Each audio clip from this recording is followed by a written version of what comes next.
Hello everyone, and Charasimim Ke'erene, Chesed Lechem Ve'Shalom, grace to you and peace. In this video we're going to look at a very interesting topic, the Trinity in the Old Testament.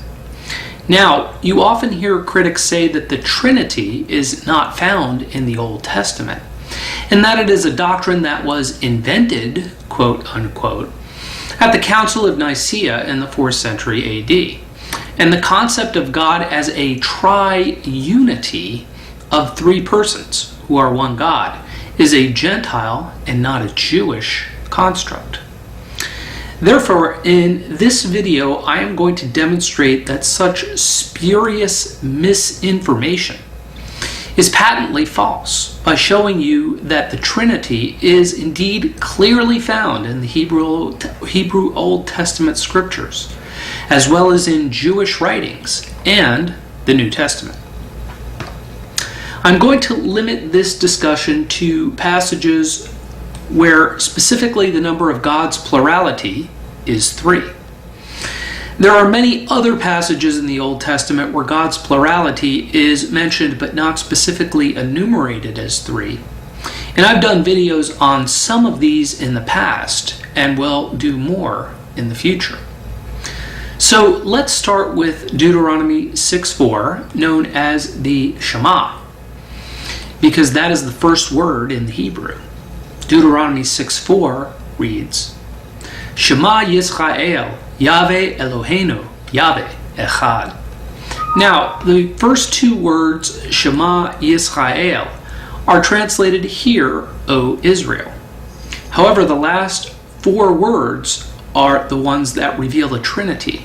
So let's zero in on those by doing an exegesis from the Hebrew.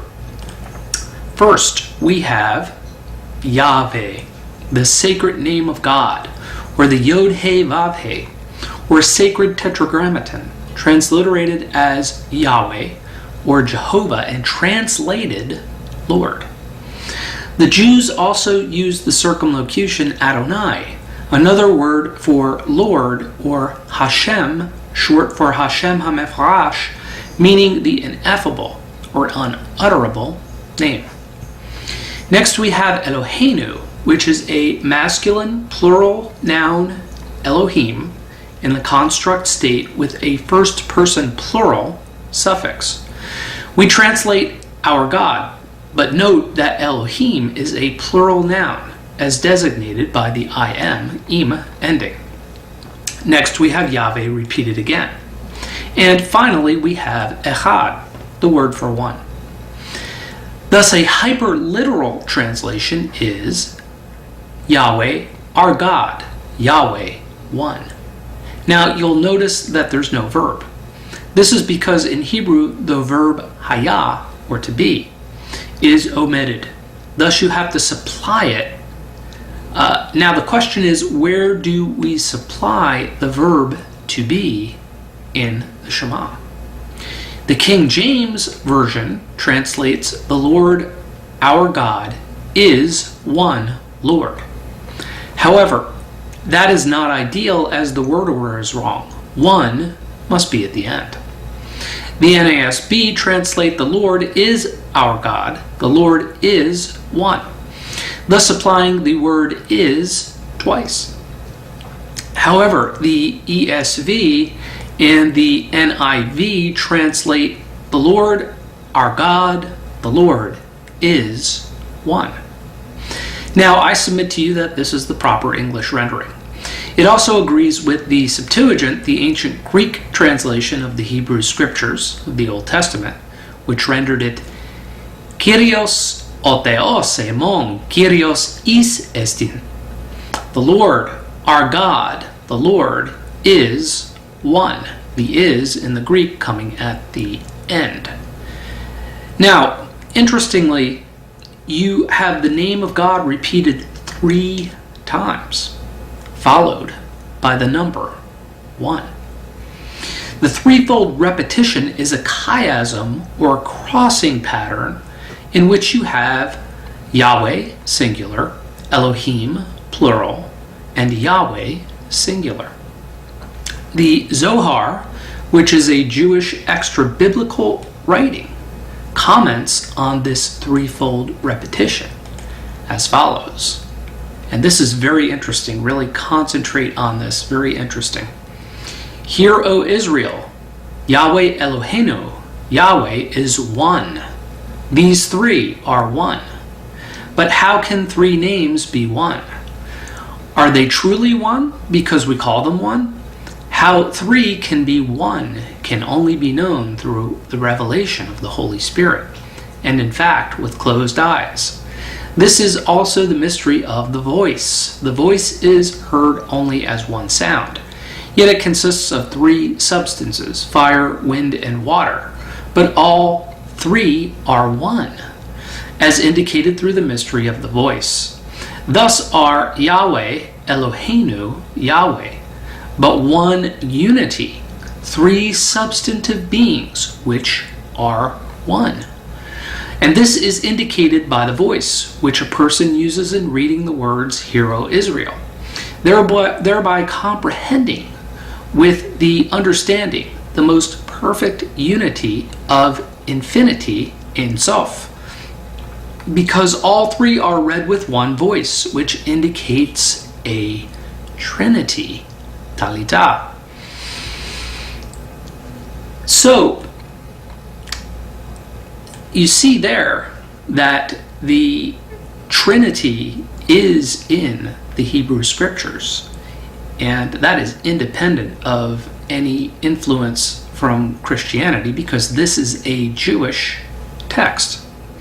Now, a similar passage is found in which the Trinity is seen in Psalm 136, 1 through 4, which reads in the Hebrew, Hodu leYahveh ki tov, ki le'olam chasdo.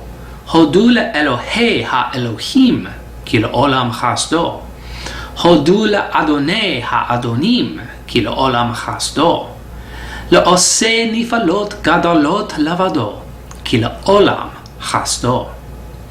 Give thanks to the Lord, Yahweh, for he is good, for his loving kindness is everlasting. Give thanks to the God of gods, Elohim, for his loving kindness is everlasting. Give thanks to the Lord of lords, Adon, for his loving kindness is everlasting. To him who alone, Bad, does great wonders, for his loving kindness is everlasting. So therefore we have Yahweh, Elohim, Adon, and Bad. Yahweh, Elohim, and Adon being names for God. Bad being a word for one. Another passage in which the Trinity is found is Isaiah 6:3, which reads, V'kara ze el ze, ve'amar, Kadosh, Kadosh, Kadosh, Yahweh Tzebeot, Melo kol ha'aretz kavodo. And one called out to another and said, Holy, holy, holy is the Lord of hosts. The whole earth is full of his glory. Here we have Kadosh, Kadosh, Kadosh, Yahweh Tzebeot. Kadosh being the word for holy, repeated 3 times, followed by Yahweh Tzebeot, a term for God. And finally we have Genesis 18, 1 through 4, an extremely interesting passage which reads, Now the Lord, Yahweh, appeared to him, Abraham, by the oaks of Mamre, where he was sitting at the tent door in the heat of the day. And when he lifted up his eyes and looked, behold, 3 men were standing opposite him. And when he ran from the tent door to meet them, and bowed himself to the earth and said, My Lord Adonai, if now I have found favor in your singular sight, please do not pass your singular servant by, but please let singular a little water be brought and wash plural your plural feet, and rest plural under the tree. Here we see the Lord called both Yahweh and Adonai, appearing as three men and being addressed by Abraham alternately in both the singular and the plural. And another passage where you can see this alternation of the singular and the plural used of God is Genesis 1:26 through 27, and I have a video on that as well. Therefore, it is no surprise that in the Brit HaCharashah, or New Testament, we find God similarly referred to as a Trinity. For example, in Matthew 28:19, which reads, "Go therefore and make disciples of all the nations, baptizing them in the name of the Father and the Son and the Holy Spirit." Here we find to onoma, the name, in the accusative case, followed by to patros, ke to iou, ke to agio pneumatos, of the Father and the Son and the Holy Spirit in the genitive case. Thus the name, singular, as in the Jewish circumlocution for God, Hashem, is shared by three persons: Father, Son, and Holy Spirit. So here we see the same three and one Trinity formation verbally. And we see in the New Testament, in the Brit HaCharashah, the New Testament, we see a little bit more specificity as to who the three are. We see Father, Son, and Holy Spirit. And in 1 John 5:7 through 8, we read, "For there are three that bear witness in heaven, the Father, the Word, and the Holy Spirit, and these three are one. And there are three that bear witness in earth, the Spirit, and the water, and the blood, and the three are into one." So in summary, we find that far from being invented, quote unquote, at the Council of Nicaea in the 4th century AD, the Trinity is a doctrine clearly presented in the Old Testament, as well as in Jewish extra-biblical writings and the New Testament.